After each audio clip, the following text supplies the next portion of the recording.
Okay. Good morning. I appreciate everyone who has come for this meeting. I certainly appreciate the members who have traveled far and from wide to attend this meeting today. We've got some significant difficulties going on around our state. We're going to talk about that in general and also somewhat in particular. But as most everyone knows, as we in the Senate, as we begin our days in the chamber and just about most, if not all, of our committee hearings, we begin with prayer. And I thought today was a time of, we are in special need of that. There are a lot of people around our state and the southeast of our country that are hurting. And so I've asked Ron Bagalki, who is our Senate chaplain, I called him last night, and he said, I will absolutely be there. So rather than a layman on this bench saying the prayer, Ron, would you come forward and lead us as you so aptly do in the Senate chamber so often, either in times of need or just during our regular times of gathering. And please pray for us and lead us this morning as we begin this meeting. Lord God, we just come before you as the all-powerful, all-wise, all-knowing Lord and Savior, and we also recognize that you are omnibenevolent. You are all good also. We don't always understand why the tragedy occurs, but we know that Joseph's famous words are true, that what's meant for evil, you can direct it for good, or you tell us through the prophet Joel that you can restore all the years that the locust has eaten. And so obviously the point being that you can bring restoration where there's tragedy. So we pray for those that are hurting from loss, just structural damage to their home, flooding, God.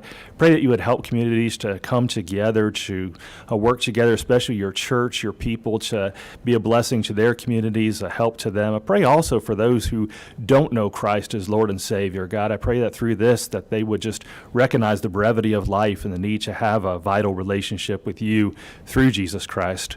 And so we just thank you for your wisdom and your grace in these times of need. We pray for our rescue workers, the dangerous, the important work that they do. Keep them safe, God. Guide them home safely. Help them to work quickly and be able to restore power and other damage that needs reversing. And so just thank you so much that we can call upon you in this time. I pray that you would just give wisdom to these members of this committee, God.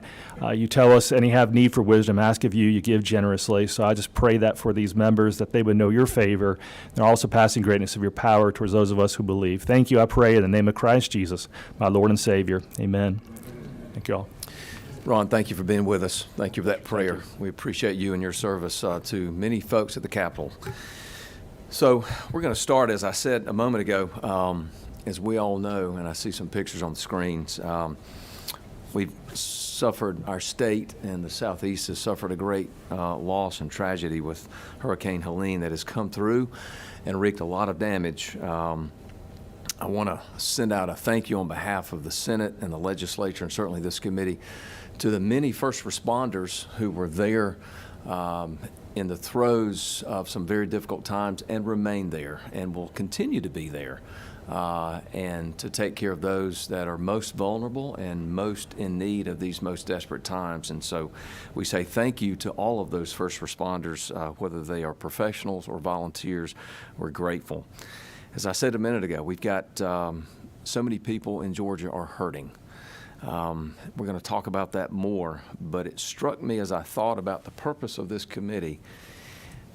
We have taken the idea of this industry and this Advancing Forestry Study Committee and thinking about how this industry has been worrying and worried about its future. And over the last few days, it has gone from not just worrying, but worrying and hurting. And so we want to be mindful of that as we go forward, not just with today's committee meeting, but also in the days ahead. And as I've talked to members on this committee and other members in our Senate, we're going to be looking for ways and be creative in any way we can to try to help our Georgians that are hurting. We've got some folks that are not here. Senator Russ Goodman is not here, and that's because he is in the 8th District. He has been working around the clock since this hit and since Friday morning when I and some of our caucus members started getting text messages from him. Senator Halpern is on her way. She is coming in, and she's expected to be here about 10:30. So that rounds out. In just a minute, I'm going to acknowledge and ask our members to introduce themselves. But one of the things that I'm struck most by is something that you hear when you talk to people in the forestry industry about how precarious this industry is from an investment standpoint. And this hurricane has shown how a 25-year investment can go from mature and almost liquidated to evaporated. And that's just one of the challenges that they face. The forestry industry is not the only one that has been hurt by this storm. So many sectors, our local governments are going to be in great need of help as we move forward. But as I said, the purpose of this study committee is forestry focused, and that in part is why our comments are focused that way. We've also had some speakers that are not able to come, and I'm sorry that they couldn't, but each one that we had on the schedule that cannot come, trust me, they are where they have to be. They are in the middle of dealing with things around the clock, many of whom, all of whom really are in the forestry sector as well. I want to welcome the folks that are here, and we'll recognize and get on with our meeting here in just a minute. But before I do, I want to turn to my majority leader and go down the line and ask for our committee members to introduce themselves to you and make any comments that they would care to make this morning. Good morning. Thank you, Chairman Kennedy. We appreciate your leadership on this issue. I'm Steve Gooch. I live in Dahlonega. It's the 51st Senate District, which represents all of Dawson, Lumpkin, White, Union, Fannin, Gilmer, and Pickens. In fact, it's about half of White County, but all of North Georgia. We have a lot of U.S. Forest Service land up there, a lot of timber. And like many of you, I've been impacted by storms in the past. Some 24 years ago, I was in the middle of a tornado up there. We lost several hundred acres of timber, so I know what you're talking about when your timber values get decimated overnight, and within seconds, a 300-400 acre tract of timber gets twisted up, and it's no longer worth a whole lot of money. You got to haul it off basically for pulpwood, and you lose all that timber value. So we feel your pain, and we're here to help you in any way we can. So we look forward to the continuing discussions that this committee has started, and seeing what we can do to help this industry continue to succeed in our state. Thank you.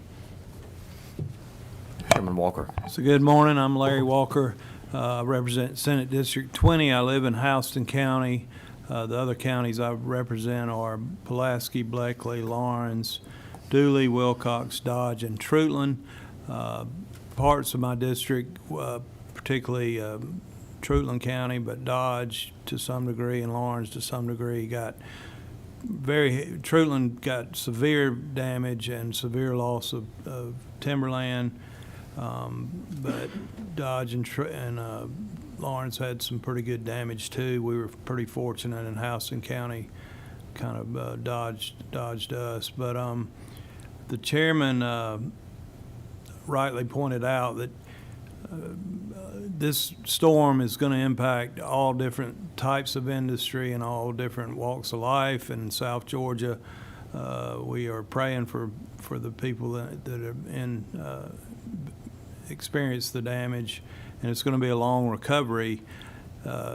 Forestry and the timber industry is unique, though, in that you're talking about, and he alluded to this too, 25 to 30 year investment. So we can rebuild some things relatively quickly, but you cannot replace mature forest land in a hurry, and people have to make long-term investment decisions on whether to replant or what to do. And I'm quite concerned that this could have a long-term impact on our rural economies.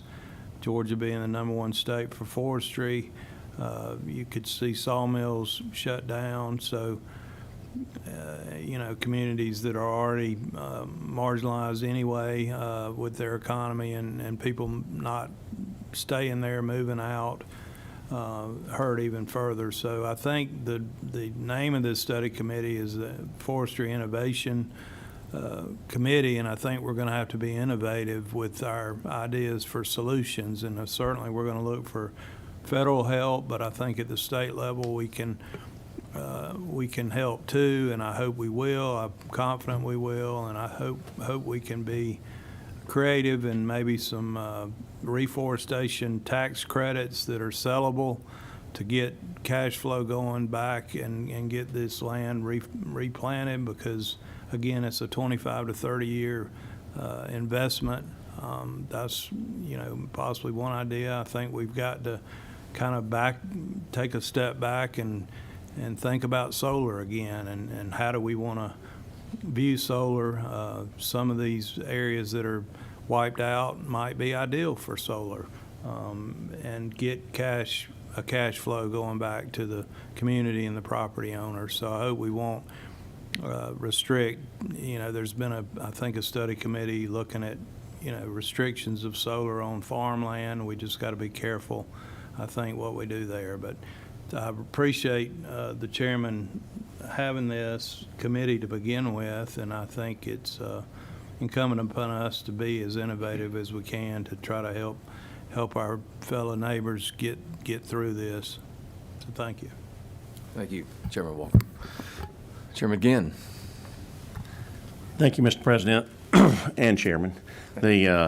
If you can hear me, said I tell you, I'm your senator. Said I try to remind my colleagues that it doesn't matter where you get voted in or voted out. Said if you're in the Senate, we do things by majority. So for me, I'm lucky enough to get voted in by the folks in the 47th district, which is up in northeast Georgia, the Clark County, Bear County, Jackson County, and Madison County, and the storm gave me an opportunity to try out my new chainsaw. Said I got to cut through 4 great big red oaks and just getting started on some of the storm damage. But fortunately, nothing got hit on anybody's structures or houses or whatever. So right in my immediate neighborhood. So I was cutting some on for one neighbor yesterday, and probably be cutting some more later this week. But when we start talking about sustainability, and Smith back here is going to speak to us today. He said he's going to talk to us a little bit about Gulfstream and what's going on with it. I'm excited to see, this committee and the whole fuel side of things is really intriguing to me.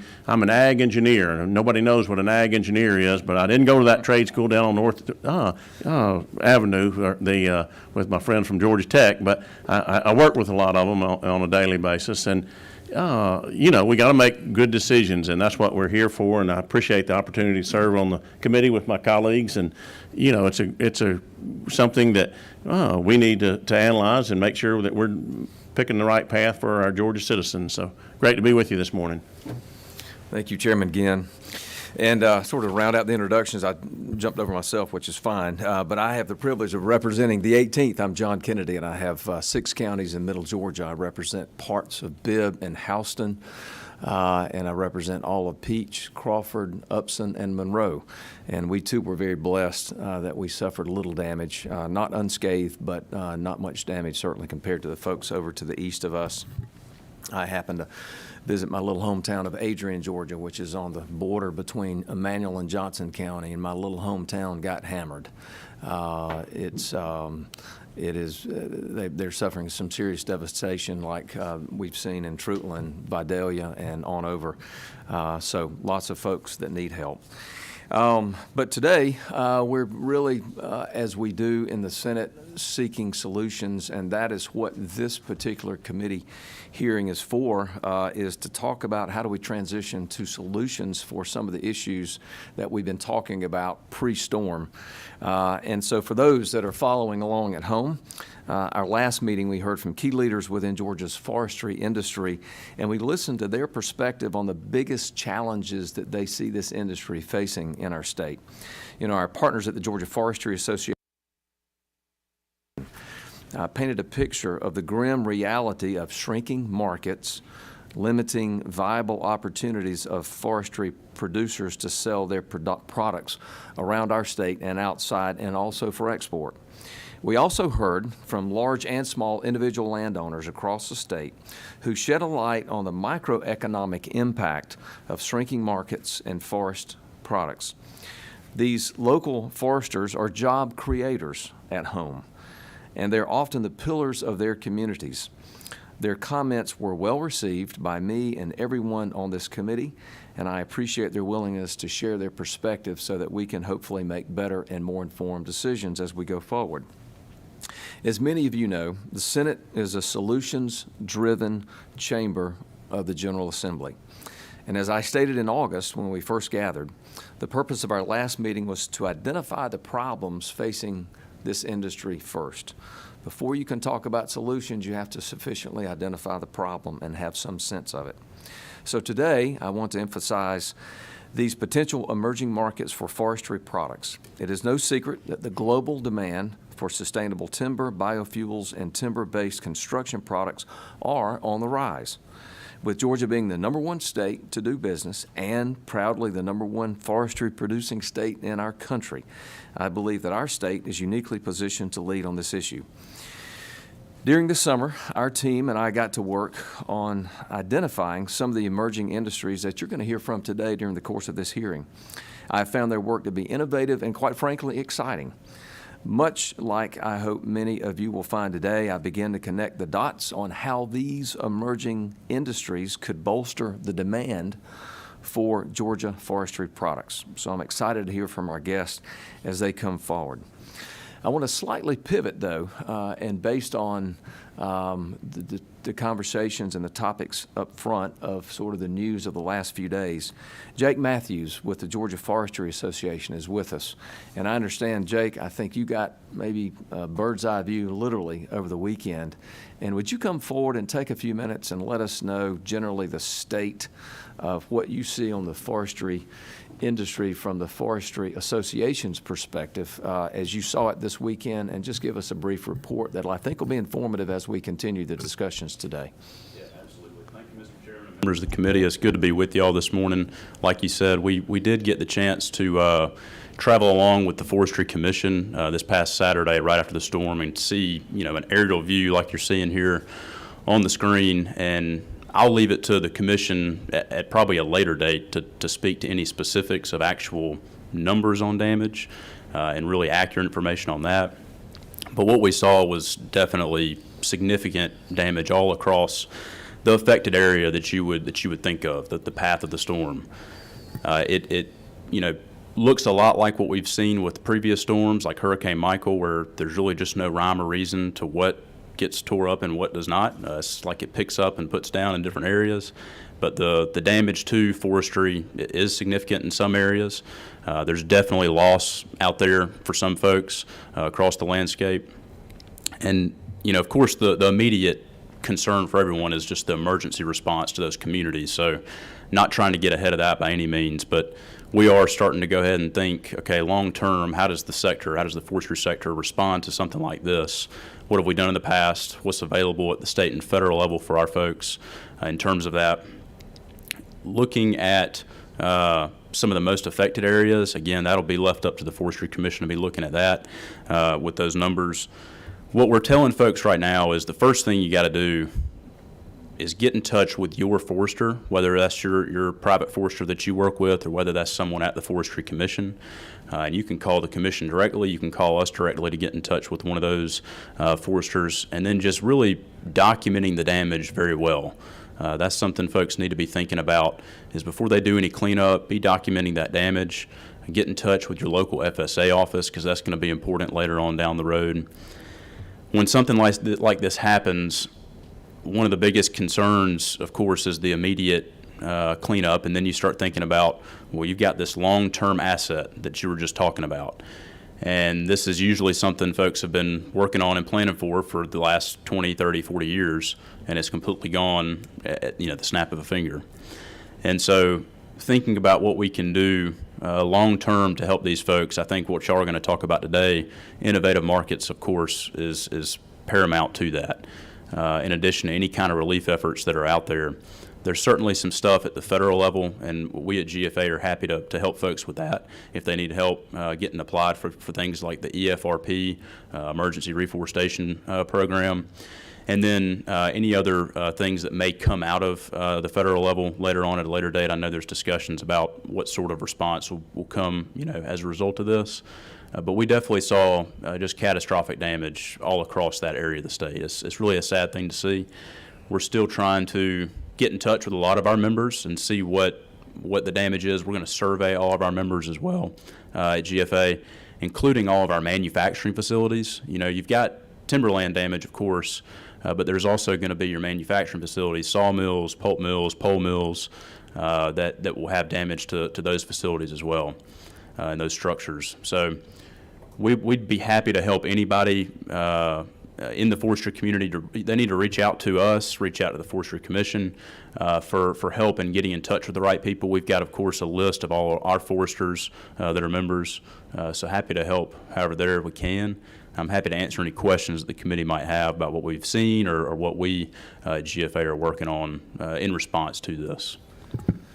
Jake, thank you for that. I didn't give you much notice to speak, but you, as always, you rose to the occasion, and thanks for giving us a little sense of what we're dealing with. Any questions from the committee, for Mr. Matthews? Okay. Jake, Thank you all. Yeah, Appreciate thank it. you very much. Let's move on, and our first presenter, but before I do, I appreciate everyone being here, and trust me, all of y'all are special, just for coming and showing up. But former Ag Commissioner Gary Black, thank you, sir, for being here. I know you are familiar with not only the topics of this subject, but certainly the issues we're dealing with, and you know ag just about as good as anybody in this state, and so I'm sure a lot of folks will be leaning toward you and on you for advice as we go forward in the days ahead on how we work our way out of this, but thank you for being here. Yes, sir. Dr. Andre Beaumaris, I hope I pronounced that correctly, Professor of Chemical and Biomolecular Engineering. And I want to call you, sir, are you first? Yes, yes, sir. And the Dr. Carson Meredith, Executive Director of RBI. However you guys want to present, but y'all are with Renewable Bioproducts Institute, RBI, at the Georgia Institute of Technology, and y'all have launched a new science and technology research center called REWOOD. REWOOD, as I understand, is an abbreviation of Renewables-Based Economy from Wood, and focusing on the burgeoning field of science called xylochemistry. Did I pronounce that right? All right. I'm going to stop right here because there's other big words down here I'm not going to pronounce right. I'm just going to ask y'all to come forward and one or both of you, however you like to present. And we appreciate your being here this morning, and we look forward to hearing from you. Can everybody hear me? Yes. Yes, sir. So, Mr. Chairman, Senators, thank you very much for having us. Good morning to everybody. So, yes, I'd first like to tell you a bit about the Renewable Products Institute, RBI, one of about 12 interdisciplinary research institutes at Georgia Tech. And the interdisciplinary research institutes are the second part of the matrix organization of Georgia Tech. Everybody understands that universities have departments. Those departments teach, they give degrees. But Georgia Tech is also divided up across those interdisciplinary research institutes, and they can be best understood as one-stop shops for anybody from the outside who wants to interact with respective Georgia Tech parties. And so the Renewable Bioproducts Institute, in short, is sort of there to create and secure the Georgia forest industry of the future. The RBI has about 20 organizations that support it, mostly companies, but also, for instance, the Georgia Forestry Association, as well as the Lower Muscogee Tribe East of the Mississippi, Inc. That's an organization of the tribe. On the next overhead, I think I'm supposed to flip these. Yes. The RBI interacts with many stakeholders. At Georgia Tech, we don't just teach, we also listen, such as to the experts that we interact with in workshops centering out the emerging bioeconomy and the future of biorefining, which touch directly upon the mission of REWOOD, but as well as with general other stakeholders, the community, through museum in-person visits, as well as programs that are concerned with the intersection of forest technology, art, and history. But of course, the biggest resource we have is our graduates, and they're active all over the state in many, many places and institutions. And I think these are too many, fortunately, to mention in detail. ReWood itself sort of is anchored within RBI, grows out of Georgia Tech, but now encompasses already a lot more universities and other institutions. It stands for Renewables-Based Economy from Wood, but it focuses on a renewable, on the renewal of a chemical industry. So we'd like to use Georgia's working forest as an engine for defossilization of such a chemical industry. And we like to turn the challenge of excess forest feedstock, such as, for instance, in particular, mill residues, to turn that into an opportunity for next generation carbon neutral products. So that's what everybody wants to see and wants to have. In short, we'd like to replace the current petrochemistry-based chemical industry into a xylochemistry-based industry. Xylo, Greek word for wood. So our vision is a sustainable economic engine for the Southeast, harnessing its abundant and renewable forests. I'm not going to go into the technologies here, that would lead far too far, but we are essentially upgrading old technologies as well as moving at the frontier of current science and engineering to make happen what we just outlined. It's also important that we show that we are not just a Georgia Tech-based institution, but one of our biggest supporting institutions, the University of Georgia, specifically the 1L School of Forestry and Natural Resources. Just some products that we envision, such as, for instance, new plastics. We call our sustainable nylon Xylon from Xylo. And so we have proposed a pathway to a family of nylon-like plastics from wood. Next, specialty fuels and additives. That's a topic that, of course, has lots of other participants interested in it. We are almost concerned that the forest residues and mill residues are not enough to feed the hunger for all the fuels out there, but at least we can contribute to that if that's what sort of is the first and foremost need. We are also very keen to develop and have developed in part new syntheses to wood-based routes to pharmaceuticals, especially generics, that this country is dearly lacking of at this point. And last but not least, we're focused on fertilizers and pesticides that have very high carbon footprint. And we have a range of ideas, concrete ideas of how to turn biochar and lignin cellulose into fertilizers and pesticides alternatives. So last but not least, we already have built a large network of support, first of all in academia, University of Georgia, Kennesaw State University, Georgia Southern, Clark Atlanta University, to name just a few, but also the University of Alabama, Alabama A&M, University of Florida, and others such as Yale University, Santa Barbara, and Washington, St. Louis.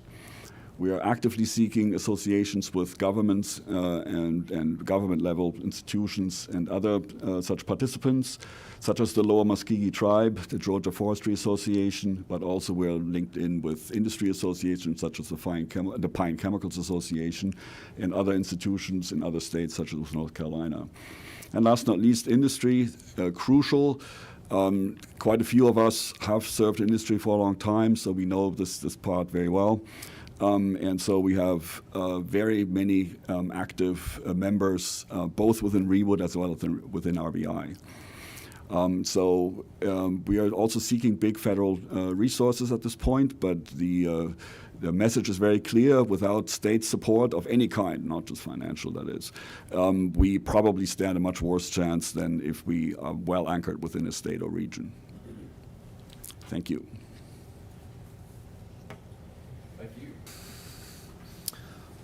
Sir, would you like to? Yeah, I was going to allow Andy to give the main presentation, and I'm available for supporting Q&A as we enter into the discussion. But I would like to reiterate what he said in the first two slides as the director of the Renewable Bioproducts Institute. I think Georgia Tech isn't commonly understood as being an institute that's focused on outside of Atlanta, but in the case of RBI, we very much are. We're looking at technology, advanced technology that is still at a very early stage right now, but we would hope to be moving into marketplaces, say, in a 8 to 10 to 12-year frame. So that can open up new markets and provide products from our working forests to those, and through advanced technology development. And on top of that, developing the workforce that would put that into place, and doing that manufacturing here in Georgia. So, Okay. Let me, Chairman Ginn. Thanks, Mr. Chairman. You know, I was never good in chemistry, so and I look at all the different things that we use wood products for, and in my area of the state, we have a couple, and there's some other ones around the state that are using biomass as an energy source to generate electricity. I have two 65-megawatt facilities up my way, and glad to have them. They're great taxpayers. They have good paying jobs for the employees that work there. They help a lot of forestry operations by taking scrub trees and chipping them and using that. And I know the way that we became the #1 forestry products in the nation was through selling selling pelletized product to Europe, and that's been tremendous for our exports in Georgia. I'm kind of curious, because that chemistry default that I have, how much of the work that y'all are doing is more chemistry side of the wood product than it is the actual wood product itself? I mean, where you're pulling things out of it. You know, I think like the fuel side of stuff, that was, for me, is very interesting, but I just kind of wonder, okay, we're changing or breaking it down into components, and I'm wondering about the work that you're doing, whether we're using it for straight energy source or whether it's breaking it into components. How does that work? sure. I'll say briefly that the majority of what we work on is the downstream, processing of wood products into something else, and less about producing the wood itself.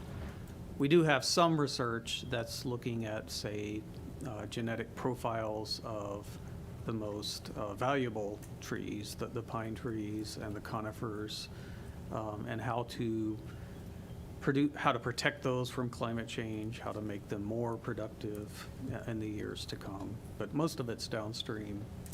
A lot of it's chemistry and processing, yeah.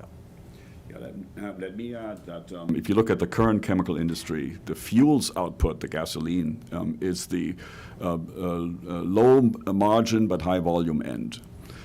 So that also exists for any kind of renewable resources from forests, such as fuel plants, making ethanol, for instance. But we are looking at is predominantly the high value added end that might need a little bit less volume, but gives you a lot higher margin. Same as for the chemical industry. If you look at the plastics industries, the pharmaceuticals, the crop protection agents, fertilizers, quite a lot of those have a lot higher margin than the fuels. So we envision that we will mostly cover the high value added margin part. And let me emphasize that what we are trying to use is only residues. We don't want to get into the way of any kind of lumber or pulp and paper operation. They should just continue extracting their part of the wood first. We'll take whatever's left. So let me ask a question for either one of you. You talked about the current extramural partnerships and that you're seeking more of those. Yes. What is the objective of the partnerships that y'all are forming and seek to form in the future? Yes, so let me illustrate that on the example of our largest current funding project, and that is a regional innovation engine that the National Science Foundation, the NSF in Washington, has put out. That program is worth, over 10 years, about $160 million. That sounds like a lot of money, but what NSF would like to see is at least twice that amount, that's $320 million, contributed through states, companies, and other ventures, so that they essentially leverage the National Science Foundation dollars at least overall 3 to 1. So that's why we need partnerships, and we can't just go, as is so typical for academia, and go for federal money first. We need to put the infrastructure into place, the relationships into place, start with projects, and then sort of also come in and say, well, we'd like to build literally a regional innovation engine based on forests and wood. Okay. Chairman Walker, thank you for that answer. Thank you, Mr. Chairman. So I guess in the maybe 30s and 40s, Georgia had a big turpentine industry. And I'm not at all familiar with chemistry whatsoever. I guess if you don't mind, you said you don't want to get into the details, and we wouldn't understand them anyway, probably I wouldn't. But give us some, like the nylon, is that kind of the turpentine type product out of a tree, or how do you make nylon out of a tree? Yeah, you can make the nylon is a copolymer, has two components. Both have 6 carbon atoms. That's the biggest nylon that we all use. Nylon, so-called 6,6 and nylon 6. And we want to make either one of those 3 components, either the 2 parts of the 6,6 or the one of the 6, out of either cellulose or lignin, because these have 6 carbon atoms already. We want to conserve all of them. The turpentine is actually part of a really interesting fraction of the wood products called extractives. And why are they so special? Because the U.S. southeastern forests worldwide have by far not only the most, but also the most interesting extractives part. So it has most turpentine, and for instance, also the most of the raw materials for steroid drugs. There's no other source worldwide that's as good. So we think we can use quite a lot of the wood components, apart from the lumber and all the pulp and paper, and make interesting products out of that, sometimes even with an advantage that nobody else can match worldwide. And that's one of the reasons Kraton is one of the partners operating in Savannah. They do a lot with these extractive chemicals. The Pine Chemicals Association as well is on board, so they have interest in those types of formerly turpentine type products. So, all right, well, that's very fascinating, and it's pretty exciting sounding to me. Going in a different direction, has Georgia Tech analyzed, done any work to quantify the value or the amount of carbon a mature pine tree captures, and with the idea maybe of, selling carbon credits or just to know how important that is to our environment? Yeah. So I think I can speak a little bit to that. I think we have estimates that may represent more of the southeast. We'd have to go back and look at what the breakout is for the state itself. But a figure we were coming up with is on the order of, is it the 200 billion Yes. tons of carbon feedstock Yep.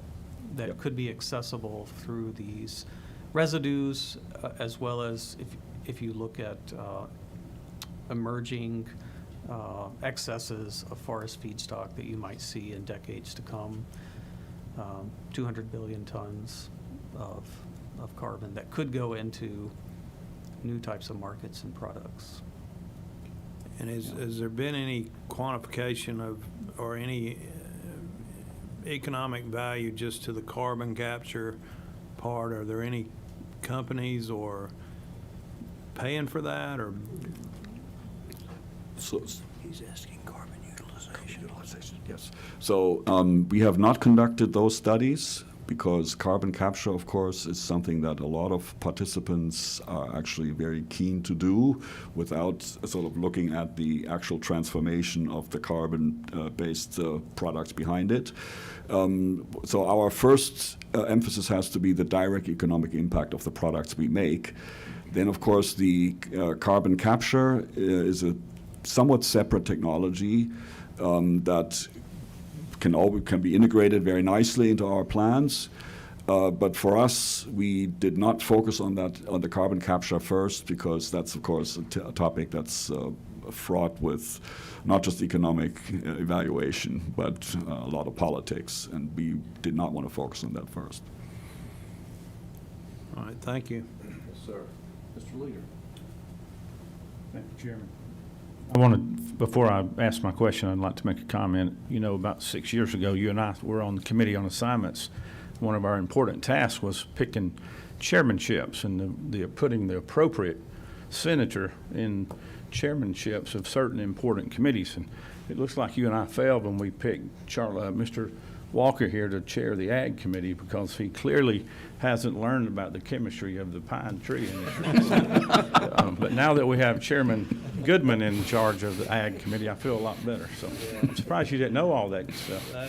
It's definitely a move up, him being in that chairmanship. Of course, your committee meetings generally are about 3 times as long, but it's worth it. I'm sure for that I'm sure expertise. Russ is watching this as we talk. But sorry, I did a little dig. Could you back up one slide, please? Sir? Earlier, when you were going through this slide, you were talking about under the fuel category there. I'm not sure if you said there was a shortage or a demand. What, could you go through that again? Yes. You went through it fairly Yes. quickly, and I Yes. think that's where we're Yes. going to focus on Yes. some of the Yes, topics. so just back of the envelope calculations would have us come out ahead in terms of having by far enough woody biomass residues available in the southeast, not just Georgia, for nylon, for the pharmaceuticals, and the fertilizers. If you look at the potential fuel needs, sustainable airline fuels is just one part. The other ones is for marine, for shipping, or for railroads. Then that demand could easily overpower any availability of woody biomass residues. So that other sources, such as agricultural waste from the Midwest, from corn and soy, just as an example, would have to be necessary. So we're not sure that whether sustainable airline fuels would be the smartest target for us. It is among the lowest value-added activities we could do. There are a lot of other players in this. The technology towards SAFs is very unsettled. Whereas once we've worked out our ideas for syntheses, for instance, towards nylons or pharmaceuticals, we're reasonably sure that those would stand. Okay, thank you.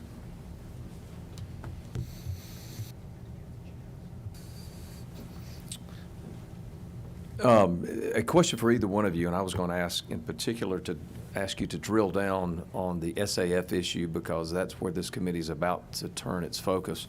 And Doctor, you just mentioned, I think your words were that the technology in this sector is very unsettled. Yes. Unpack that for us a little bit, because quite frankly, that's one of the things that some of us on this committee are not just keenly interested in, but very excited about, because of the incredible demand, whether it's driven purely by regulatory bases or not. The demand is far outstrips the supply, as I understand it, for the foreseeable future, which creates excitement for the markets, for the Yes. forestry industry. Yes. But tell me, A, what you meant by that comment, and B, where you see the state of that sector being able to produce SAF now under current technological ability. So I'm going a bit on thin ice here, because I'm speaking almost out of sort of my comfort zone here. We do it But all let the me- time let up me- here. let me- Sorry. You're in good company. Yeah, let me give you one example. So one of the most prominent products out of biomass has been and continues to be ethanol. Was slated to be a major fuel additive in automotive fuels, has stopped at 11% because supposedly the gaskets of US cars cannot tolerate more than 11% ethanol, even though the exact same car companies sell the same engines in Brazil, and they go up to 100% ethanol, but at least that market seems to be saturated. So there's a lot of push nowadays from a lot of established players to use the ethanol as a raw material for the sustainable airline fuels. But the fuel is, or a better fuel has less oxygen in it, because ultimately what you need is to burn it.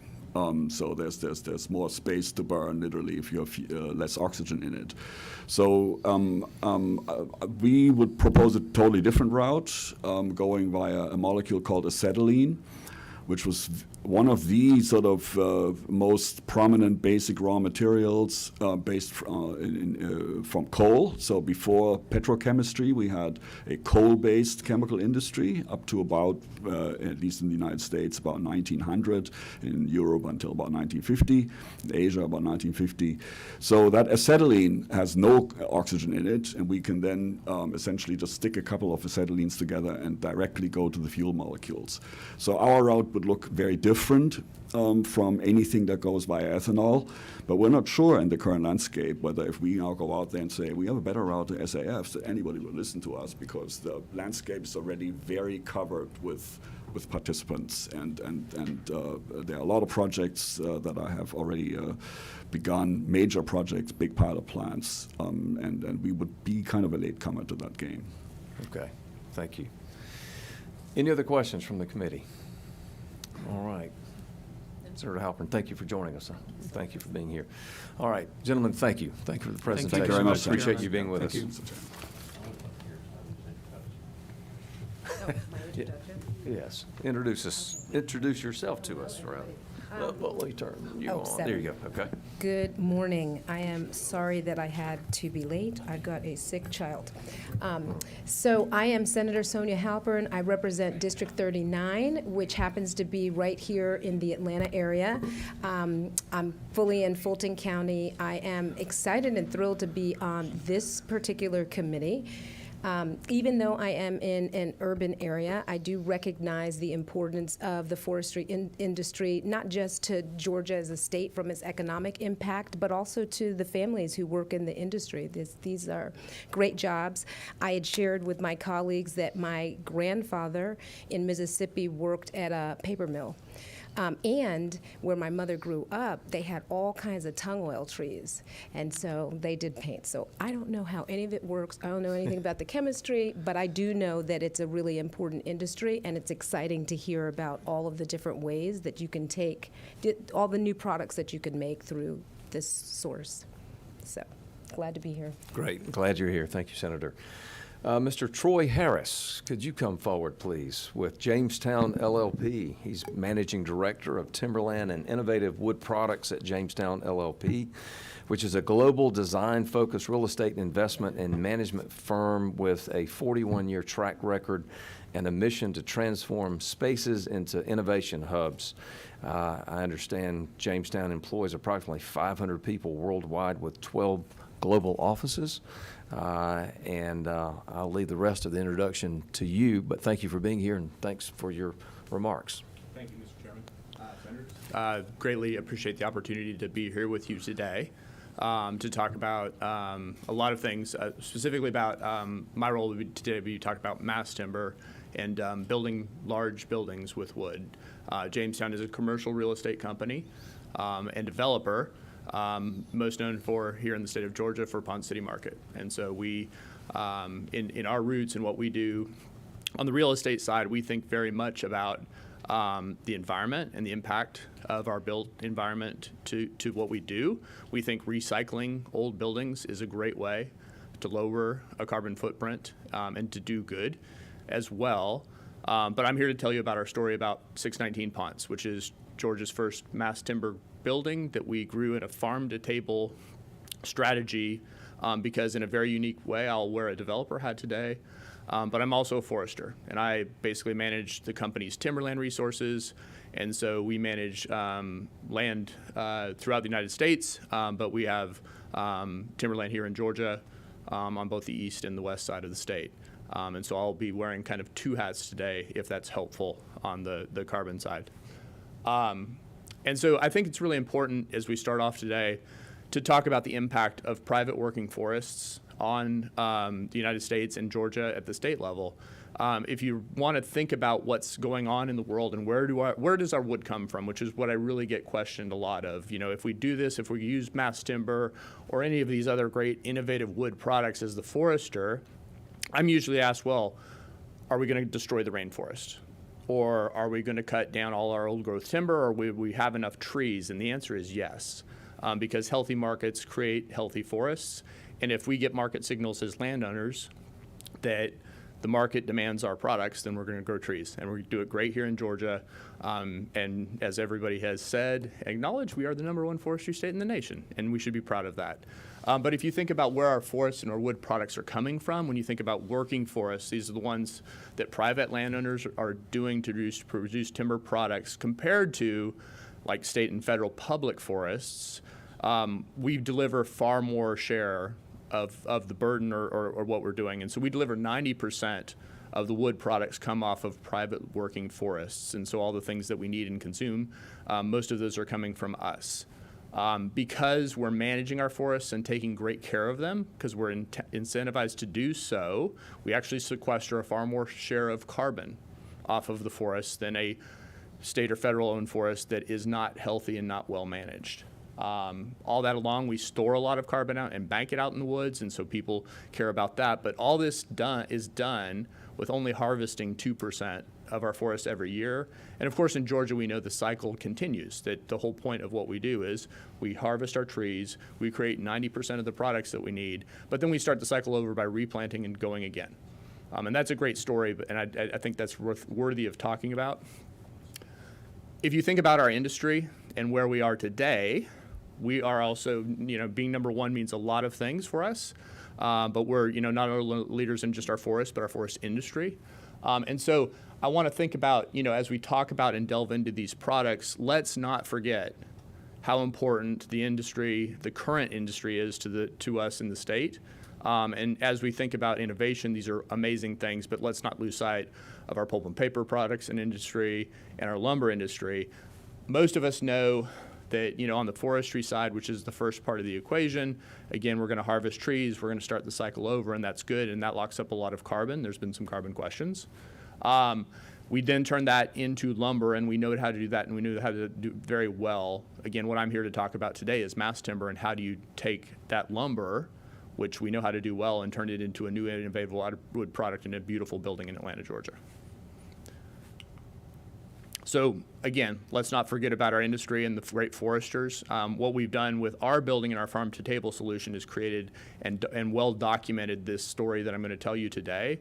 But I think it's really important because people don't understand and connect all of these innovative wood products we're talking about today. If we're going to do this and do this right, we've got to tell our story about sustainability in Georgia and what a great job we're doing. And so we've done professional videos and have a really great website, Seedlings to Solutions, but we kind of walk through how this industry works, which I don't think you're unfamiliar with, but it does all start with the forester. And so we've captured our story here about how we were planting trees and starting. We take people down. Let's not forget about we tend to think about our forests and our plantation forests, but let's not forget about all of the beautiful natural hardwood forests that we have and these huge ecosystems that we have that contribute to the state that are not only producing wood products, but also, protecting a lot of water quality and providing a huge amount of diversity and creating some amazing rural jobs. And so again, I don't want to lose sight of all these exciting things we're talking about here today and not pay attention to what we are doing already and doing extremely well. This is Larry Grace. Larry Grace is a forester. He's been one his entire career. When we did our farm to table project and we started harvesting our timber, it just so happened that we knew the guy that planted these trees 25 years ago. So if you're going to talk about the industry and what's going on, our foresters are really important to that job. And in our relationships, Larry planted these trees in 1996 during the Olympics and remembers that. And so we get to talk to Larry Grace, but let's not forget the great work our foresters are doing. We do harvest timber, so you got to show people how that looks and what that looks like. That's unfamiliar to people. But people are surprised when they get to meet Miss Kim Woodall. Miss Kim Woodall is in Stewart County, and she manages a company called Evergreen Timber. I've been working with Miss Kim for a long time. But people don't realize that she has more than $1.5 million of invested equipment in her logging jobs, and that technology gets better and better and more efficient. And so you got to make sure you know Miss Kim, right? The logging industry is a big part of what we're talking about here. In all of our innovations, these people need to be part of the story. I think everybody in this room's probably seen a log truck, but that's how it goes. It gets loaded on. in our farm to table story, we mark a big J out of it so that we can track it through the system. And then we take it to Albany, Georgia, to state-of-the-art Georgia Pacific's brand new plant in Albany, Georgia at the time, huge investment in the state, great partner, and they turned it into what, again, lots of us would know, beautiful lumber, beautiful pine, southern yellow pine lumber. And that's kind of where most of our stories stop. And so as we go through the system and thinking about it, what's next as a developer, what was important to Jamestown as we decided let's build a mass timber building in downtown Atlanta. And for one of the things that was really important to us is that it makes a beautiful building, but it's also a gigantic carbon vault. So if you're building a building and you want to do it better and more sustainable, the important thing to consider here is that in the built environment, and when you think about global emissions and carbon reductions, 40% of global emissions actually come from the built environment, where we work, where we live, where we play. And 11% of those emissions come from what we build with. So if we can substitute a different product for concrete and steel, which are huge emitters and huge extractors, and you understand our story of sustainability, whereas if we harvest that timber and start the cycle over again, then it becomes permanently banked carbon in the world of carbon accounting. And so you see on our 619 Ponce, we have a carbon vault. We've locked that carbon into that building, and we actually get credit for that, and that generates carbon credits. And Georgia is the leader in carbon credits, has created the Georgia Carbon Registry for buildings, and we will, within the next week or two, hopefully be the first building registered on the Georgia Carbon Registry, which was created by y'all anyway. So that's one of those fun things, but that's one of the things that's really important about this mass timber and what we've done is that it becomes permanently banked carbon, and that does generate a carbon credit. What people don't realize, and what the industry, and here's where the innovation, here's where Georgia can come down. When Jamestown went to build this building, and we went out to price it as a developer, we went out to bid, and lo and behold, it would have been cheaper to buy our building from Europe. Now, as the forester in the room in Jamestown, and the timberland manager in the room at Jamestown, I said, that's not acceptable. We manage sustainably managed forests here in Georgia. We know our friends at Georgia Pacific. We don't have a mass timber plant in Georgia, but we've got one across the line in Dothan, Alabama. And so why wouldn't we locally source this building? We just know too much about it, and that's the rest of our story, and how that becomes the next part is that, and that's also troubling to a lot of people, but the bottom line is where all the mass timber production is all in Europe. About 70% of the mass timber production currently is done in Europe. But that's just because they've been doing it longer. The codes have been longer. But there's a clear demand in the United States to do that. But right now we've only got, 18 plants making this product in the United States. But there's definitely signals that want to have more mass timber buildings built. And so I think that market's going to come. Now, what's next? Lumber, big piles of lumber, lots of lumber. A meaningful amount of lumber gets consumed in a mass timber building, especially if the market demand is there. And so we kind of show people how that goes through, but basically we create glulam beams, which basically become the replacement for steel for beams and columns in the building. And so that's just highly engineered, normal pieces of lumber, but they're glued together and become very, very strong. There's CLT panels or Klosch laminated timber. This is plywood on steroids. So this is using 2x4s, 2x6s, layering them together, turning them at 90-degree angles to each other, and that creates great strength. That becomes the floor or the ceiling for the building. This is important. The next part of it is, instead of the traditional construction where everything's done on site with a lot of people, all these jobs are in a factory, highly engineered, good paying jobs, local people making all of this highly engineered product. And so that could be really important for the state and a great opportunity on an industry that is real. This is happening. People are building buildings now. And that's where we kind of get excited. Ultimately, this goes together and comes together like a big, gigantic IKEA set. Every piece has a place that it's going to go. It's prefabricated, pre-engineered. Steel parts get put onto it so that it can fit together, but literally it goes together like a big gigantic IKEA or Lego set. And that's the Lego set. Then what's interesting is it gets delivered to, in our case, downtown or Fourth Ward, Ponce City Market, right next to our building. We get 3.5 million visitors at Ponce a year. It's basically couldn't have been a more visual place to go, but that's a lot of traffic, and we were building another building next door. We only used 50 trucks of this product at our building and site, only 50. They drop the trailer off. They can do that in the middle of the night. It's quiet. As composed to concrete and steel next to us, that was 50 loads of cement mixers a day, and they can only drive during working hours down Ponce de Leon Avenue. That's a nightmare. And so we find these are things that are really interesting and efficient with our building. There's a few pieces here I want to point out is, again, this is prefabricated. You can see some notches cut in these columns. You can see a steel plate is how it gets fastened together. But ultimately, it gets lifted into place and goes up very efficiently. And so here's kind of a time lapse starting on day 1 or day 10. You can kind of see how it goes up, but it just slides together. The IKEA analogy again. And 110 days later, we have a building built in downtown Atlanta. That's very fast in our world.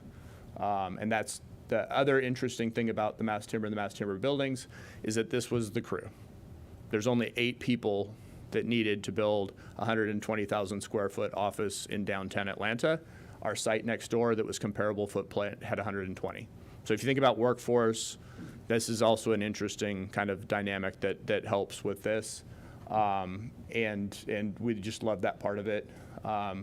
Hopefully you all have seen the building, driven by the building, maybe while it was going up. But that picture's not coming through, but the Pottery Barn's on the ground floor, so the tenants and who wants to be in it. Ooh, and that one's really bad for some reason. That is a big piece of massed timber. Oh yeah, if you can shrink it, that would be amazing.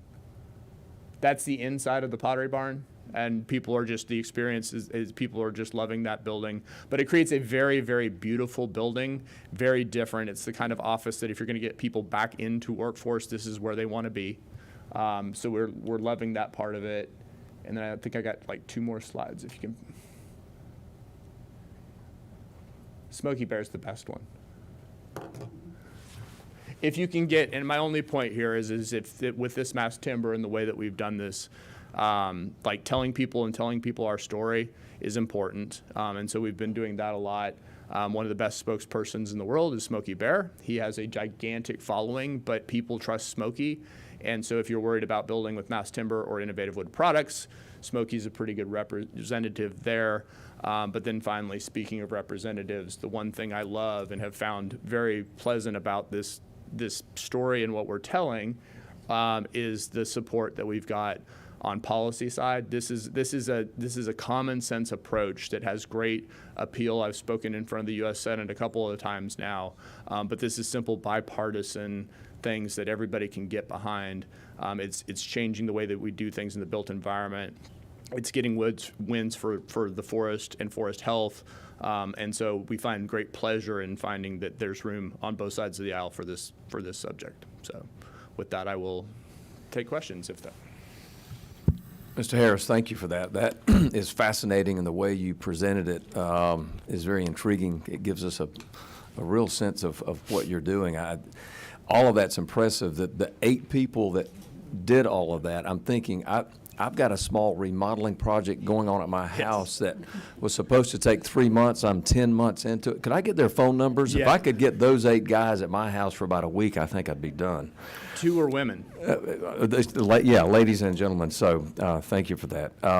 Very interesting presentation. Thank you for what you've done. And let me also say, on behalf of the Senate and on behalf of the state of Georgia, thank you for the investment you made here in Atlanta and in the state of Georgia. We appreciate that. It does not go unnoticed. Let me open this up for any questions from Senate members. Senator Halpern, I'll begin with you. Yes, ma'am. Number 7. Yes, And I ma'am. might have a couple if I can. So this was really, really fascinating. Of course, I've been at Ponce City Market, and I've seen the building and the Pottery Barn. It really is beautiful. I have a question, maybe 2, or 3 maybe. But the size of the manufacturing plant. So you said that there's only 18 plants total in the U.S., and we do have one, the Georgia Pacific one in Albany, is able to do these kinds of projects. Correct, lumber manufacturing, yes. So I'm wondering, just from a scaling up perspective, what is the what's the contrast between the size of a manufacturing plant for these kinds of projects, and how does that contrast to kind of like some of our existing mills? Does something like this have to be built brand new, or is there an ability to convert existing? So this is brand new technology. It's mill manufacturing, so I think it would be very familiar to a lot of our wood users. But I mean, we have a thriving lumber industry in Georgia, and so we could use lumber from any of our manufacturers that are producing lumber. All this facility needs are, 2x4s, 2x6s. In theory, that lumber could come from Europe and be pressed here. I don't think we would want that, but it kind of shows that if they can do it cheaper in Europe, why not bring it over here? What we don't have are the plants making it. And so if you think about the Southeast, there's the one in Dothan, Alabama. They have just doubled their capacity and are now the largest mass timber plant in the United States, SmartLam.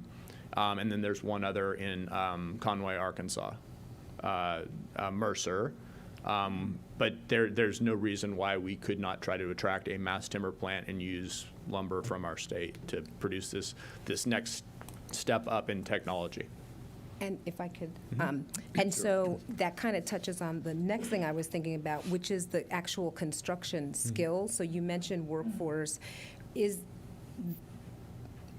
What kind of skill set, or what's the differential in the skill set that it would take to produce this versus what people are already knowing how to do? I guess I'm trying to figure out. Absolutely. How do we, if we were to do this, how many people would we, well, not how many, but how would we train people to be able to do what needs to be done here? Correct. And I think there's two questions to that. From a facility standpoint, were we to build a mass timber plant that was making the product in Georgia, I feel very confident that our traditional labor force that we see, especially in the sawmill industry, would be very comfortable, and the skill set would be closely trained to the way that works. It's production. I think that would be very simple. As far as the mass timber putting the kit together, I think the only thing you have to be is smart. And if you were good, I joke, but I don't think I'm joking. The people that I've met were kids that played with Legos. And that's one of the reasons why they got into this a little bit. And if you're good at putting a piece of IKEA furniture together, some of us are, some of us aren't, but those type of training and technologies, it's not that difficult to put it together. And again, skill force, I always do point out two of the people on that crew were women, and they were both leaders that had done buildings before. They were teaching other people how to do it, and so it's just a matter of teaching the next generation on how this thing goes together. But most of the crew was brand new, and there's stories in the country that have built mass timber buildings with homeless people. So some upskilling, maybe some reskilling, but pretty much people who are already doing it. Okay. And then one other thing, they're building in Brookhaven a new city hall that is a mass timber building by the MARTA station. And one of the things that I know is in the conversation around that building is cost, because it is more money to build these kinds of buildings. What would you say to folks that would detract from this because of cost? Yeah, so I think. And what's the exponential in the cost for this versus your standard building? Yeah, thank you. That's one of my favorite questions. So as far as cost goes, the general rule of thumb in the industry today would be that you would probably add 5 to 10% more to the component parts. And so that's not the entire building, but it's the component parts that are replacing concrete and steel. I think many people are finding that it might not be that much. I think when we got done with our story, it was not that much. But it is definitely something to think about. I think as a developer, and I'll wear that hat as Jamestown, the joy that we found in the building, and this is why developers don't build for the good of their heart. There's a profit and an incentive. Our prediction was that we would be able to get higher lease rates because this was a different kind of building, that it was perhaps attract a more sustainable tenant to that building. And indeed, I would think that, leaders like Pottery Barn that are thinking about environmental and how they can make an impact, I think that was one of the things that drew them to the building. And I think that, and Sage, an HR software company, is moving their international headquarters to Georgia, and they specifically chose floors 3 and 4. And that's office, and I think we probably all know office is not good right now. So getting a new tenant in an unleased building, we believe that was very important, and it also, our lease rates held up at Ponce City Market with this building. So we call it a differentiated product. It's a beautiful building. I hope you'll come over and take a tour of it and experience it, because once you're in one of these buildings, I think it's the kind of place that everybody, if you're going to go back to the office, this is how we get people back to the office. Thank you. Thank you. Okay. Good questions. Okay. Chairman Walker, let me have you. It's all your hand first. Mr. Harris, thank you for your investment in Georgia and your interesting presentation. So you mentioned that we passed legislation to establish the carbon registry. I think we also changed the Georgia Building Code Yes, sir. to accommodate this industry.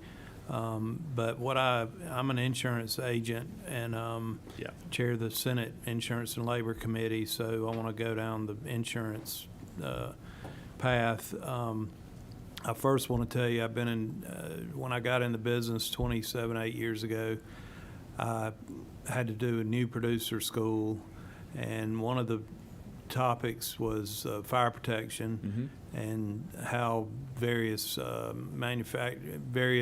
construction types withstand fire better than others.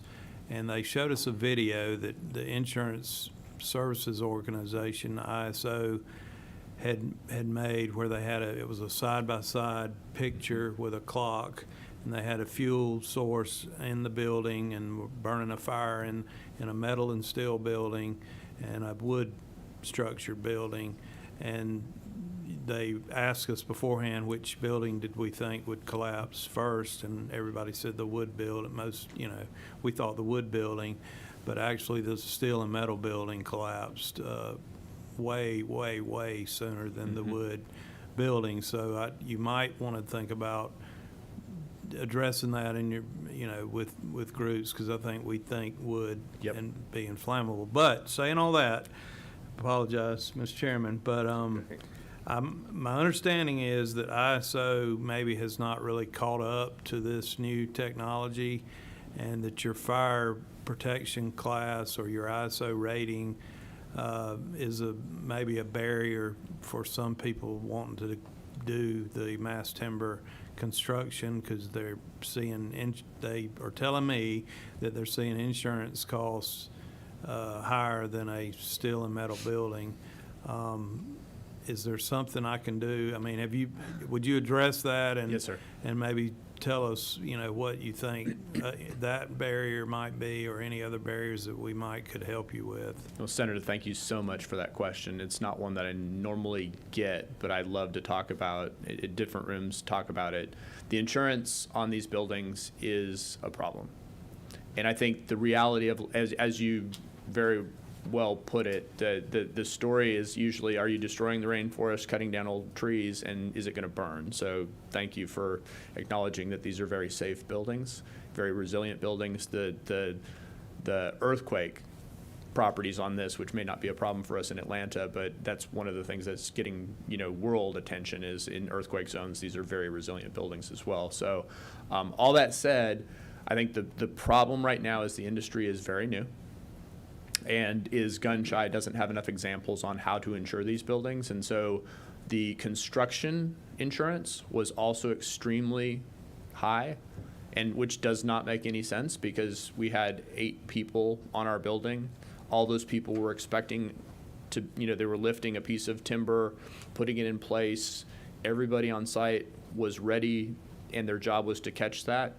timber coming to them. The site next door had 120 people on it, and who knows what 120 people are doing safely. So I think from just a construction standpoint, this material has huge implications to be very, very safe, and I think that should come back down with insurance costs. But even on the construction side, it was very expensive. And then owning the building right now, the insurance is a problem. And we're hoping that as more and more buildings are built and more are built in Georgia and or Atlanta, that again, there's experience that will justify how safe these buildings are. But right now, it is definitely a problem. Anything you could do to help us on that, we'd love to talk to you about it. Yeah, I'd like to talk further Yes, with you sir. about that. Thank you. I think that is a barrier to entry that actually you could be, and the Senate could be well positioned to help us out with. Thank you. Mr. Leader. I think Chairman Walker covered, that was going to be my question, was about the fire and safety codes. But while I have the mic, are you seeing the growth in the residential markets? I know we have a lot of log cabins and timbers up in North Georgia, but Yes, are sir. you seeing this kind of architecture in other parts of the state for residential uses? It is used in high-end architecture, and so it can be something that is used a little bit that way. I don't think that's its lane. I don't think that consumes a lot of the product. But this is an example of mixed use. We definitely at Jamestown think that the lane here for this product in the current environment, especially with housing needs and everything, that multifamily is extremely good use, because again, if it's built like IKEA furniture, it can go together in component parts and be very repeatable. We had plans to do one in Atlanta. They got put on hold just because the cost of everything and the cost of financing right now just doesn't make stuff pencil out. But we definitely see mass timber, and one of our probably lanes, if we were going to do the next ones, would be multifamily. And we think that was, for the record, that one was also we think that attainable multifamily. This is a great product for that. Chairman Ginn, did you have a question? Sir, thank you, Mr. Chairman. The 108 days, was that totally complete on the building, or was that topping out? Topping out. Okay. Yeah, but then, yeah, and some of my comparisons are topping out of steel and concrete. So, but it's much faster. Thank you. Any other questions? All right, Mr. Harris, thank you for being with us. Thank you for your time. And again, thank you for the investment you've made, your company's made. All right, we're going to move on to, we've got a representative from Gulfstream here with us. Smitha Haraharan? Oh, wow, all right. Vice President and Chief Sustainability Officer from Gulfstream.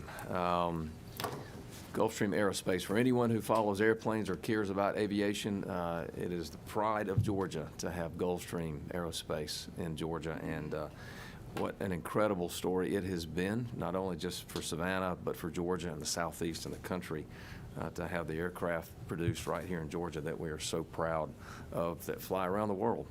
So with that, I'd like to turn it over to you. Thank you. Mr. Chairman, thank you so much, and senators, thank you for the opportunity to represent Gulfstream here at this study committee.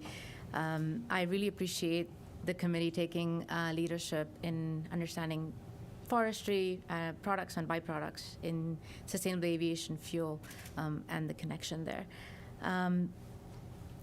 Gulfstream, as you rightly pointed out, Mr. Chairman, has a very rich history, and that dates back to 1958 when we flew the first Gulfstream 1 as a business jet.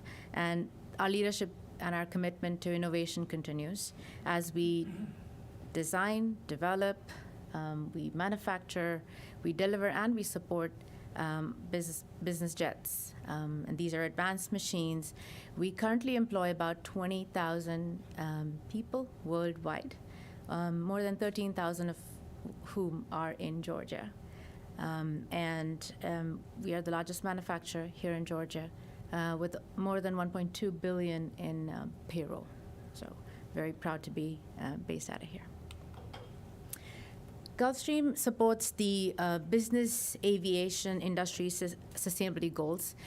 These were established by the National Business Aviation Association, the General Aviation Manufacturing Association, and the International Business Aviation Council. So there are three aspects to it. One is fuel efficiency, a 2% improvement year on year, 2010 to 2020, continuing on carbon neutral growth from 2020 onwards, and then net zero carbon dioxide emissions by 2050. And as part of our sustainability journey to reduce environmental impact of our products and operations, we have three areas of focus. The first is our aircraft. Fuel efficiency of our aircraft, making sure that our next generation aircraft up to almost 33% more fuel efficient than our previous predecessors. The second lever, we look at the environmental impacts of our operations, whether it is developing renewable projects like solar on our sites in Georgia, focusing on water waste reduction as well as energy consumption. And lastly, as an aircraft manufacturer, to demonstrate that our aircrafts are compatible with sustainable aviation fuel. As you can see, we completed the world's first transatlantic flight with 100% neat SAF in both engines last year. So, with that, we believe that SAF can be created using forestry products, as has been discussed before. And here's the emerging story for why SAF is slated to play a key role in the future, in the next 30 years. First of all, there are various public companies have ambitious decarbonization goals. And part of that, many goals are coming into fruition 2030 to 2040 and up to 2050. And they need sustainable aviation fuel, or SAF, as a lever to reduce their aviation carbon footprint. There are many variations to how SAF can be used. And as you can see, it's a very viable option for aviation. There are blending variations from 10% to 50%, maxing out at 50% neat SAF. And I'll get to that in a bit. But in 2023, 25 million gallons were procured. So 25 million gallons of neat SAF. This also helps keeping carbon in the ground, and that's what we call a closed carbon cycle. So the plants absorb carbon, they are processed, they're made as jet aviation fuel, they're blended, and then when they burn, the carbon is released. So it's a closed carbon cycle versus pulling new carbon out of the ground and then letting that combust. So there are also multiple SAF grant challenges. So for example, the federal government has has the challenge of producing 3 billion gallons of neat SAF by 2030, and then 35 billion gallons of neat SAF by 2050. So that there are a lot of incentives that help with that generation of sustainable aviation fuel. As Gulfstream, we can signal demand for our operations, and we test SAF in our aircrafts to ensure compatibility at various blends. And we also signed offtake agreements to procure SAF and use it in our flight test operations. So let's first address conventional jet fuel. So there is one standard. I'm not a chemistry major, so let me just put that out front as well. So there is one standard that really defines the properties of jet fuel, and that sets the standard for compatibility with aircraft engines, ground testing in flight, and changes to properties at high altitudes, and that is the ASTM 1655. So for a fuel to be considered to be of use in an aircraft, it has to meet that standard. This is where SAF can be derived from various products, and I'll get into that in a bit. But at the end, it has to meet 1655, which means that no changes need to be done to put it into an aircraft engine and combust as normal fuel. No changes to the engine, the engine lines, etc. Currently, that commercial use is capped out at 50% SAF, and it has to be blended with jet aviation, normal jet fuel. From a sustainability perspective, only the SAF component of the fuel reduces the carbon because of the cycle that we talked about. And if you look at the various sources of SAF, there's really a key opportunity here as well as a challenge, because it all comes down to feedstock. The main source of energy that can be converted into aviation fuel. So the horizontal axis here really speaks to the potential of the feedstock, and the vertical axis talks about the cost of production. So if you look at HEFA, which is the oils and fats, most of the SAF today comes from HEFA. Energy density is very close to fossil fuels. There are many approved crops for HEFA, and importantly, it doesn't require additional land demand at this time. All it needs is sustainable farming practices. If we look at the next, which is the alcohol to jet, sugary, starchy biomass, that's such as sugarcane, corn grain, these are converted via fermentation to alcohols, and that's in the C6 to C16 range, which is really good for SAF. And then that can be converted to alcohol, which can be used to produce various different types of fuel, including sustainable aviation fuel. This is in high demand. The next one is Fischer-Tropsch, which is a very mature process, but it's recently been applied to municipal solid waste. And access to feedstock is plenty. We produce about 2 billion tons of MSW worldwide. And so it's very inexpensive as well. This feedstock is also in high demand for sustainable aviation fuel. And lastly, the renewable energy piece. This requires infrastructure. So this is there is the one circled in blue, which is primary interest to forestry products. This is conversion of woody biomass and forestry products into fuel, mainly by pyrolysis, which is applying heat to the woody biomass. This does require the solids to be transported either by road or rail to infrastructure. And obviously there's, I think 2 ways to do this. One is to have facilities and feedstock near where forestry products are, potentially wood mills that are right now, may not have as much work or demand. They may be repurposed for this type of treatment. The other one is to move them to a central larger facility where all of that can be converted to SAF. The last one is the renewable energy, that is the power to liquid, so that's now called eSAF, where renewable energy is used to electrolysis of water, and that is, we split water into hydrogen and oxygen, use carbon from the atmosphere, and create hydrocarbon out of that. That is still very, very expensive, so it's not really a viable option just now for SAF.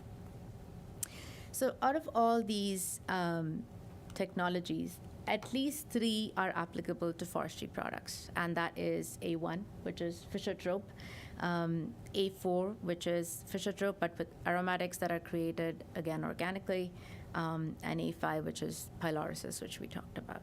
So there are some options here that are really viable for creation of SAF. If you look at just feedstock, which is where Georgia forestry can have the most impact, the United States has a number of different sources of feedstock. So other than the timber products that we're using today, there's logging and sawmill residues create about 20 million tons a year of biomass. Another 35 million of small diameter trees could be produced based on regenerative sustainable forestry. And Georgia really has the potential to produce at least 5 to 100, and in some cases 100 to 500 dry short tons per square mile annually. And some areas of forest land are pretty good for this. However, it is really important to follow regenerative practices. So the transparency and the traceability of these inputs are very key in order for them to be qualified as SAF. Another, feedstock accessibility and origination is also very important. And education of the value chain from landowners to mill operators and SAF producers. Alignment and connection of these various players in the chain is one place where the Senate can have a really good impact, where we can collaborate and create value for these forestry products and byproducts. Another key opportunity would be to quantify the benefits for the state so that this becomes a go-to source of economic growth. Yeah. That's what I had. If y'all have any questions. We do. Thank you, and thank you for that. Chairman Ginn. Thank you, Mr. Chairman. Smith, on the flight that you made across the pond back and forth, 100%, what'd you have to do to your engines to be able to run 100%? Was it a major change in the engine, or where you're saying where you're blending them, you don't have to make any change? And what percentage blend is that? So the 100% neat SAF flight, for that itself, we made no changes to the engine. We made small tweaks to our fuel lines, a valve on the drain side. We had a small tweak in the software so that it could accurately, calculate fuel, but nothing on the engine. The engine did its job. On the blends, we made up to 50%. We have to make no changes at all to the aircraft. One question I had, and it was in your remarks and also on what is NEAT, SAF, N-E-A-T? What does that mean? So SAF in general, especially on the other side of the pond, has come up, has been under fire recently. And so it's important to qualify that when you say it's NEAT, it is 100% SAF, no blends. So zero aromatics, zero blending with any aromatics, which is the jet fuel. So when you say NEAT, it means it's pure sustainable aviation fuel. Okay, good. Any other questions, Chairman Walker? Thank you, Smith. If you go back to your slide that showed the various four options and the cost and okay, so if you're signaling demand for SAF and it essentially is a commodity, I mean, fuel is a commodity, so I guess SAF is a commodity, and corn is a lower cost alternative to create SAF. And so in my little bit of economics, if you're producing a commodity, you need to be the low-cost producer to be financially viable. How do we how is turning wood cellulose that's a lot harder to break down than corn, or, how do you make the financial picture work? You're showing it here that it's more expensive. It is. And we have a lot of corn in the United States, a lot of corn production. There's also a lot of demand for that type of feedstock for ethanol and other renewable fuels. Considering that Georgia has a lot of forestry land, I think it's important to encourage the value chain itself to look at how best to support the economics.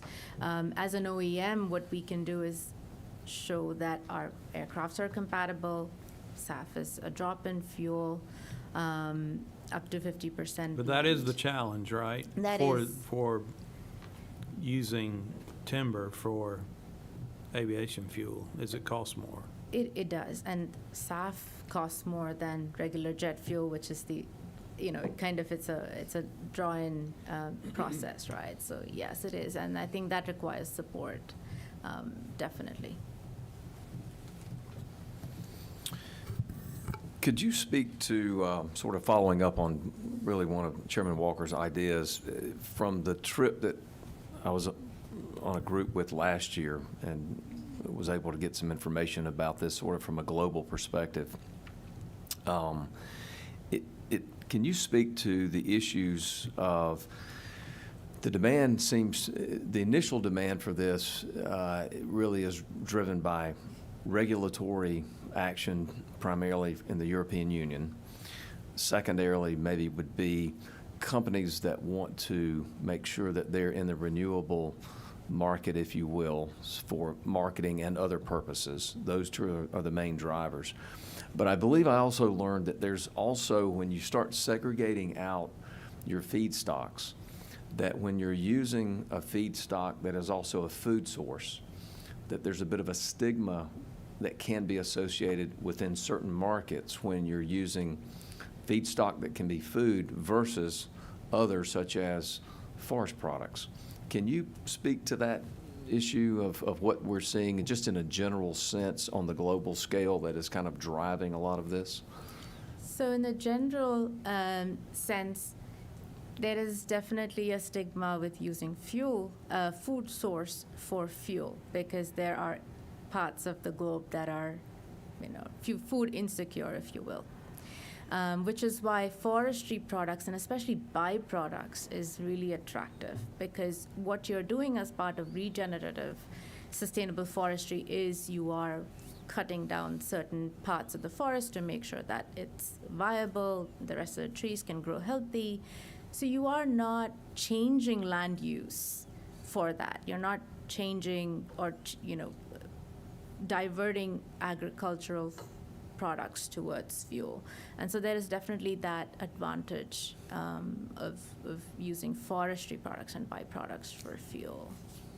Okay, thank you. Any other questions from the committee? Okay. Ms. Harahan, thank you very much. We appreciate you being here. And I believe you are our last presenter, unless I have overlooked someone that was on the schedule. I know we had some other folks that were supposed to be here, but as I said earlier, we're not able to make it because of constraints and limitations from, because of the storm.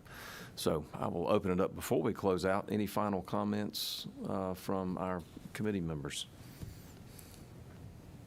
Yep. Chairman Ginn, yes, sir. Mr. Chairman, I know we talk about forest innovations, and a couple of years ago, we had a bill that dealt with truck weights, and I know that's coming up for discussions. I don't know is there any way that we could put that onto our agenda for a future meeting? To have some discussion on truck weights, what we're doing on the harvesting in that. We can certainly talk about that, and as we formulate the next agenda, certainly be happy to have that discussion. Thank you. Thank you for that. And any other ideas I'll extend to the committee that y'all want on the agenda. Let's talk about that before we set that agenda, and we'll certainly have those inputs. Any other comments? Anything else, Chairman? I just want to make sure we can get our products to market, and yes, sir. Truck weights are important for our growers and folks that are harvesting. So I think there's a way to do it that makes sense, and we missed an opportunity 2 years ago to do something that I'd like to see if we can get it going. All right, thank you. Because it didn't have the right teeth in it. I'm all for increasing the truck weights, but we've got to do something that protects our roadways. Okay. We're happy to have that discussion offline. Yes, sir. I see a hand up. Any comments from the audience? Yes, sir. Yes, sir. Thank you. I have a business in Newnan, Georgia, and we're a supplier of forest products to the mills. And one of the things that I feel like we had a great potential for. Actually, would you come forward, sir? And I'd like others that are tuning in from home to have the benefit of what you're saying. I wasn't planning on coming I know, up, that's but I all heard right. about the meeting. That's I'm all sorry. right. I was That's checking quite- on crews, and I said, I got to go. Quite all right. Okay, my name's Jonathan Parker. We have a company in Newnan, Georgia called The Good 40, and we're in the supply chain between the landowners and the mills. I'm a registered forester. My son works with me, and we have several crews. And we try to integrate forest management with timber harvesting with what the mill demands are. And one of the things that if you want to improve the long-term quality and productivity of timberland, protect wildlife, recreation, real estate, water quality, and I was pleased to hear histories mentioned, is that you've got to have a viable energy market for biomass. We've gotten in a mindset of clear cut, replant pine trees, use herbicides, thin once, thin twice, clear cut and replant. The reality is in our area, and we work inside the Alabama line coming toward Atlanta, is that the companies, the forest products companies have gotten out of the land ownership business in the early 2000s. So now you're starting to see it go through different ownership classes. But a lot of times, the most popular reason for owning timberland is recreation or even a real estate investment long term. And if you clear cut and replant, sometimes that changes the character of the property. But if you have the tools to extract trees you don't want because there's too many, or invasive species, or you're interested in ecological or wildlife or other objectives, you need the tool to extract forest products that don't have a market, just to improve the quality of the property long term. You know, you used a good example, those power plants that are in your area. Well, you can run those over with things foresters don't want in the woods for other objectives. If you're into quail management, if you have, you know, endangered species like indigo snakes or gopher turtles or other things, or you like to see certain types of songbirds, that requires a different type of forestry spectrum of species and sizes and classes than you get in other types of forests where nothing's done, or you go completely to a pine ecosystem. You know, in our area, you can get more for a sawtimber log than you can for a pine log of the same size, almost 50% more. I'm talking about the landowner. And you don't ever hear of anybody planting or trying to grow sweet gum, and I'm not recommending it, but if it's part of your mixed stand forest and you understand that dynamic, it has an impact on how you want to manage the forest, especially if you're paying attention to some of these other things. So I just wanted to encourage all of you, the amount of feedstock in our forest that's available for some of these other ideas and innovations. You know, the reality is your district is probably produces more material for the energy market because you're dealing with urban waste that has no other market. It can be the prettiest tree, but if you don't have the volume and the mechanized crews to extract it in a reasonable amount of volume and efficiency, it goes into a waste product category that can't be used for anything other than landfills. In the tree that's been absorbing carbon dioxide its entire life, you take it to a landfill and it rots, it re-releases the carbon dioxide in the atmosphere. So the purpose of that whole concept of, you know, preserving, of taking carbon dioxide out of the atmosphere is nothing. But if you put it in a power plant, especially if you use some of these more sophisticated techniques, aviation fuel and all that, but if you just put it in a power plant and use gray water out of a water treatment, think about the economic development and the opportunity to improve the quality of properties if you're able to take out the products that you don't want as a forester. So I appreciate you guys spending the time in this topic, because I really feel like we lost the wind in our sail when Governor Perdue wanted to see biomass to energy for the state to make us more energy independent. And I guess fracking kind of kicked in and the price of energy dropped. But now we're talking about a different motivation for having biomass to energy, and it's very positive for the state if we can just take advantage of it. If that hurricane had come through, you know, in Noonan, we've still got wood on the ground from the tornado we had 3 years ago, and the reason why we can't do anything with it is we don't have a market for it. And if we had, then you'd have a lot of cellulosic biomass that could go to another market. And that's real important for people in the timber harvesting business, because there's a lot of products we want to utilize to leave a better end product for the landowner.